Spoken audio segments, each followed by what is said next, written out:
Bonsoir à tous, bonsoir mes chers abonnés. J'espère que tout le monde va bien.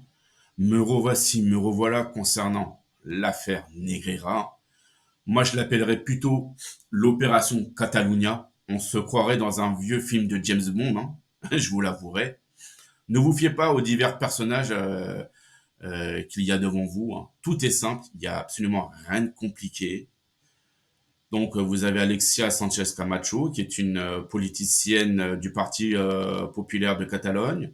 Vous avez l'ancien ministre espagnol Mariano Rajoy, Florentino Pérez, que tout le monde connaît, la juge Carmen Lamela, Juan Laporta, qui est l'actuel président du FC Barcelone, Sandro Rosell, qui est l'ancien président du Barça, tout comme Josep Bartomeu, et vous avez José Manuel Villarreiro, voilà, ce monsieur qu'on entend parler tous les jours concernant justement cette affaire Negreira. Donc, je vais essayer d'expliquer au plus simple hein, concernant cette affaire Negreira. Mais franchement, je peux vous assurer que cette affaire n'est pas sportive, mais plutôt politique. Donc, on va commencer sans plus tarder par cette dame qui s'appelle Alexa Sanchez Camacho, donc qui est une politicienne. Et donc, ce serait elle qui aurait contacté José Manuel Villarreiro afin que ce dernier espionne Sandro Rosell, qui était à l'époque le président du Barça. Il a notamment été réquisitionné pour espionner le conseil d'administration du Barça et l'ancienne trésorière du FC Barcelone. Rien que ça. Ne découvrant qu'il n'y avait absolument rien du tout concernant Sandro Rosell, Villarreiro s'aperçoit parallèlement que le Real Madrid est impliqué dans l'affaire Negreira. Donc une possible corruption d'arbitre entre 2012 et 2014. Il se dirige donc vers le ministère de la Justice ou de l'Intérieur de l'époque en envoyant des preuves, des audios, des notes et tout ce qui s'ensuit. Mais bizarrement, toutes les preuves ont disparu. Donc Villarreiro se dirige ensuite vers Alexia Sanchez Camacho pour dire voilà, j'ai enquêté sur Sandro Rosell, mais il n'y a absolument rien. J'ai envoyé les notes au ministère de la Justice, mais ils font tout pour cacher l'affaire. Ils font tout pour cacher l'affaire parce que le Real Madrid est impliqué dans cette affaire. Voilà. Et donc, on découvre, par exemple, que Mariano Rajoy, ancien Premier ministre espagnol, et Florentino Pérez sont amis depuis toujours. Donc, est-ce que vous comprenez pourquoi les preuves ont disparu? Surtout que Mariano Rajoy est un fervent supporter du Real Madrid. D'ailleurs, il a avoué dans la presse qu'il était présent lors des 3 dernières finales de Ligue des Champions du Real Madrid. Il était là. Donc vous pensez bien que si Florentino Pérez et le Real Madrid étaient impliqués dans l'affaire Negreira, vous pensez bien que Mariano Rajoy allait tout pour étouffer l'affaire. Donc il a dit à tout le monde, circulez, il n'y a rien à voir. Vous connaissez tous Florentino Pérez. Vous savez très bien que c'est un personnage très influent dans la politique espagnole. Lui qui a le bras long, qui connaît tout le monde, qui a des dossiers sur tout le monde. D'accord? Donc, Florentino Pérez, je peux vous assurer que c'est quelqu'un qui est beaucoup craint au sein même du gouvernement espagnol. D'ailleurs, Villarreiro avouera par la suite que Florentino Pérez est injusticiable et que personne n'aurait le courage d'envoyer Florentino Pérez en justice parce qu'il est hyper protégé par le gouvernement espagnol notamment. Il est protégé de chez protégé. Il lui arrivera rien, ni à lui, ni au Real Madrid. Il le dit dans son audition. D'ailleurs, Tebas le confirme aussi. Tebas, on a beau penser ce qu'on veut de lui, mais il le dit lui-même que Florentino Pérez est protégé, qu'il est injusticiable. Maintenant, si vraiment Villarreiro a des preuves concernant le Real Madrid, comme le dit Tebas, ben qu'il apporte les preuves. Mais le problème, c'est que Villarero, comme je vous l'ai dit en début de vidéo, a tout donné au ministère de l'Intérieur ou de la Justice de l'époque. Mais vous pensez bien qu'ils ont tout fait pour se débarrasser de toutes les preuves qui impliquaient Florentino Pérez et le Real Madrid. Parce que vous savez très bien qu'au sein même du gouvernement espagnol, ils sont pratiquement tous pour le Real Madrid. Donc c'est circulé. Il n'y a rien à voir. Entre-temps, vous avez la juge Carmen Lamela qui souhaite aussi la tête de Sandro Rosell. Donc, d'un côté, on fait tout pour espionner Sandro Rosell, et de l'autre côté, il s'aperçoit qu'il y a une juge, enfin plutôt une magistrate, qui veut sa peau. Donc, pas cool pour Sandro Rosell. Vraiment pas cool du tout. Le mec, il est acculé de tous les côtés. Donc, cette juge, c'est elle qui a envoyé Sandro Rosell en prison pendant 2 ans. Elle l'a envoyé en détention provisoire. Donc, pas cool. Donc, Sandro Rosell demandera par la suite d'avoir une, euh, une libération préventive ou provisoire. Je ne sais pas comment on appelle ça. Mais la juge Lamela lui refuse à chaque fois. Elle lui a refusé à 13 reprises. C'est énorme. À 13 reprises, elle lui refuse une libération probatoire. Ou provisoire, ou préventive, comme vous voulez. Appelez ça comme vous voulez. Moi, j'ai jamais été en prison, donc je ne peux pas vous dire. Bref. J'ai découvert que cette juge Lamela est une opportuniste. Ça veut dire que si elle trouve une affaire qui lui permet de booster sa carrière, eh ben écoutez, elle s'occupera d'une affaire. Si il y a une affaire qui ne booste pas sa carrière, bah c'est même pas la peine de compter sur elle. D'accord? Donc, elle a accepté d'envoyer Sandro Rosell en prison et de le détenir en détention provisoire pendant 2 ans. Mais en contrepartie, c'était qu'elle aille à la Cour suprême espagnole. C'était sa contrepartie. Elle a dit voilà, ok, pas de problème, je maintiens Sandro Rosell en prison, mais en contrepartie, je veux ma place à la Cour suprême espagnole. Et elle a eu sa place à la Cour suprême espagnole. Je crois qu'elle siège à la 2e chambre, il me semble. Donc cette juge Lamela n'en avait que faire de Sandro Rosell, parce qu'en fin de compte, elle s'est fait la cerise sur la tête de Sandro Rosell.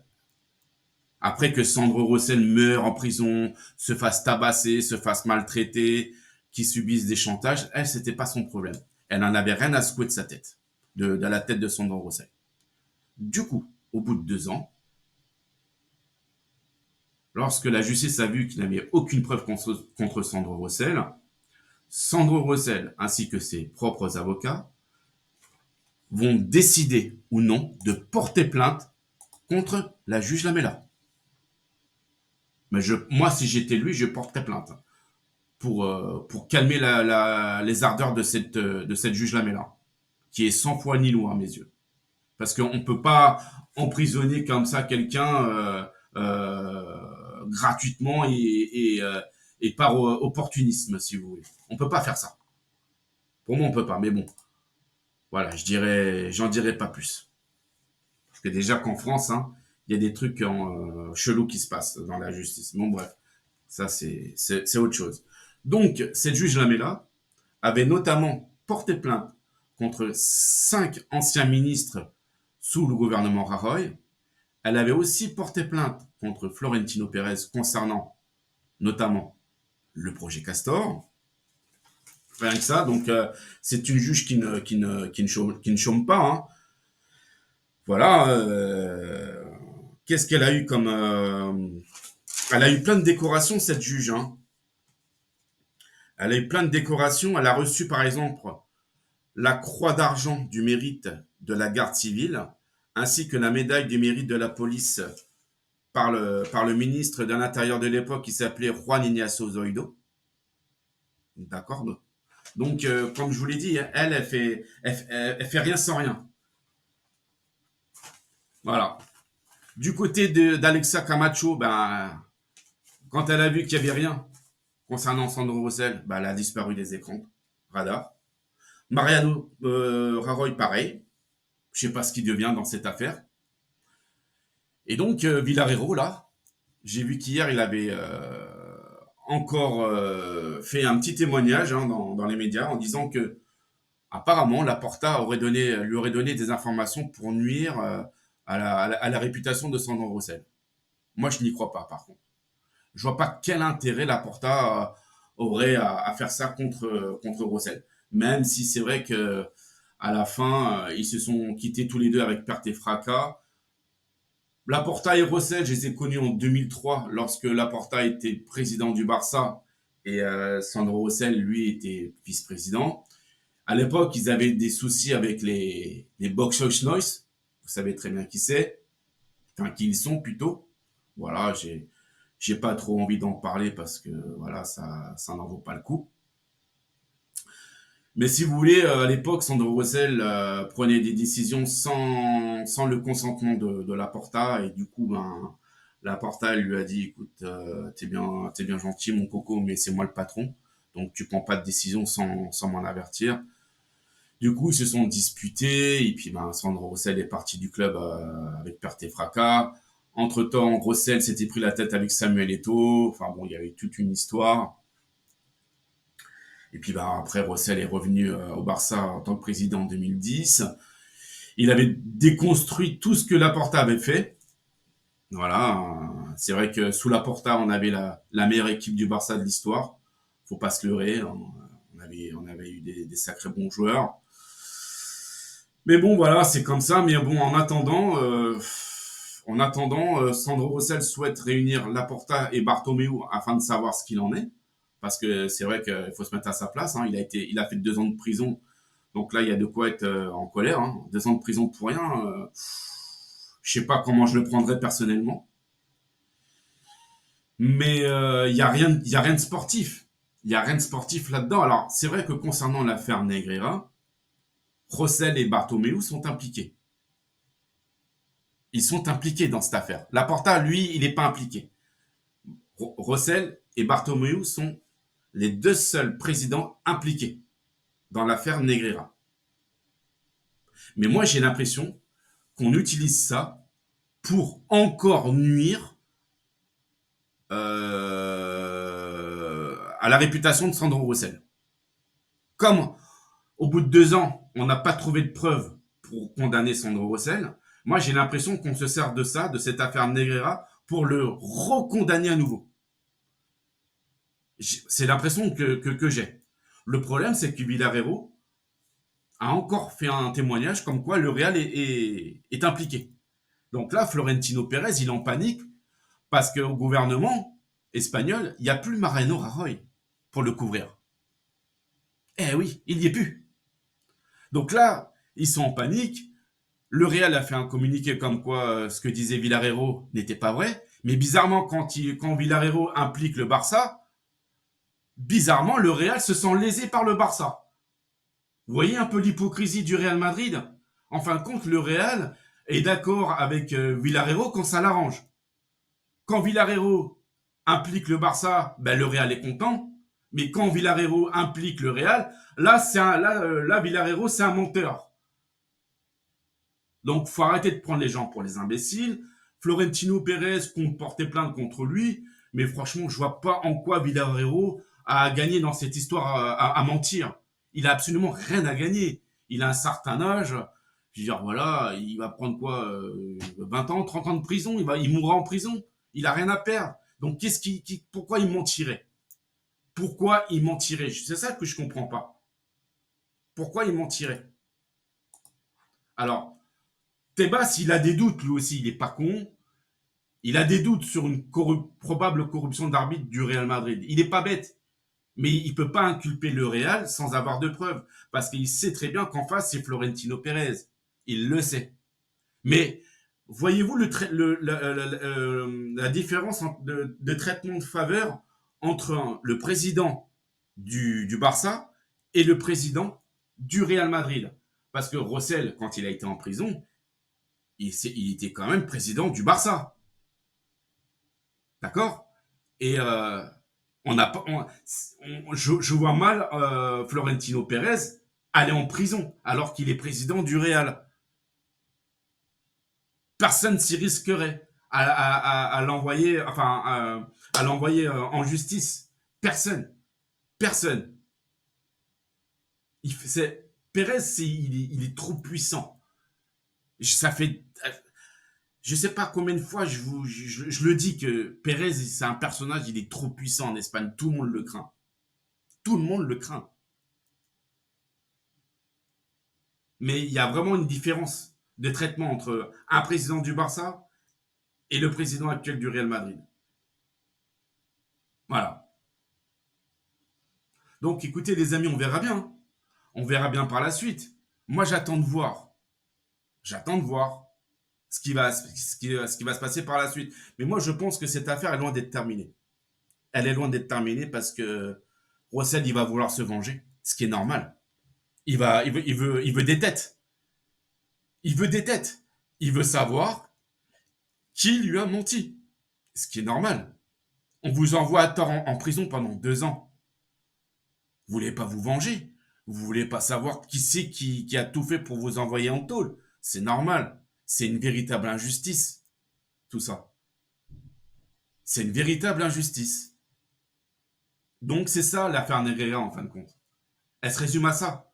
On utilise cette affaire Negreira pour nuire à la réputation du Barça et surtout nuire à l'image de Sandro Rosell. J'ai l'impression qu'on veut le renvoyer en tôle, le pauvre. Et je comprends pas.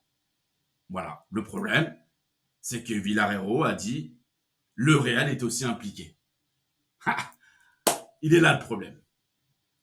Voilà les amis, en tout cas j'espère que je vous ai expliqué les choses le plus simple possible.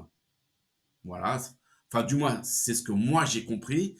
Si vous avez des questions à me poser, ben, écoutez, n'hésitez pas à me les poser sur l'espace des commentaires.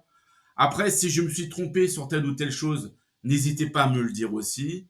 Il n'y a pas de souci. Hein. Peut-être qu'il y a peut-être certaines choses où je me suis trompé. Hein. Voilà, ça peut arriver. Hein. J'ai pas la science infuse. Mais pour l'instant, cette affaire est loin d'être terminée. Et il faut savoir qui a fait quoi, le pourquoi du comment, dans quel but et d'où ça part en fin de compte. Parce que l'affaire Negreira, je veux dire, elle n'est pas arrivée, elle est pas arrivée comme ça par hasard. Moi, je pense qu'il y a certaines personnes qui ont peur de la vengeance de Sandro Rosell.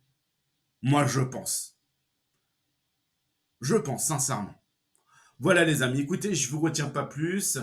Encore merci d'avoir été présent pour cette vidéo. Merci de votre patience.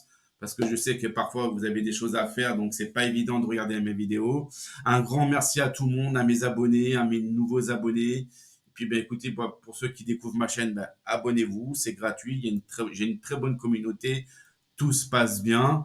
Et puis, ben, écoutez, je reviendrai vers vous hein, concernant l'opération Catalunya. Non, mais c'est un truc incroyable. Quoi. Mais en Espagne, les amis, ils blaguent pas. Hein. Ça blague pas. Hein. C'est une véritable mafia. Hein. Vous vous rendez compte? Moi, j'ai jamais vu ça. Hein. Bref, allez, je vous souhaite à tous un excellent appétit et je vous dis à bientôt. Ciao, ciao. Ah oui, une dernière chose, belle victoire du Barça face à Porto. On a bien répondu présent. Donc, c'est vrai que c'était un match un peu compliqué, mais on a su, voilà, comment dire, se remonter les manches et gagner ce match. Hein. Donc, on est quand même premier du groupe. Et puis, c'est vrai aussi la raclée qu'a subi le PSG face à Newcastle. Franchement, je m'y attendais à un match nul, mais franchement, Kolo Muani, 90 millions, c'est juste pas possible. Pour moi, c'est une arnaque. 90 millions, c'est ce qu'avait lâché le Real Madrid pour acheter Cristiano Ronaldo à Manchester United. Bon, c'est vrai que ça fait 20 ans, mais c'est quand même 90 millions. Euh, je crois qu'il n'y a pas photo entre Kolo Muani et Cristiano Ronaldo. Voilà, je crois que voilà, comme il dit Omar Sharif, il faut pas comparer les incomparables. Voilà, tout simplement. Allez, je vous souhaite à tous une excellente soirée et je vous dis à bientôt. Ciao, ciao.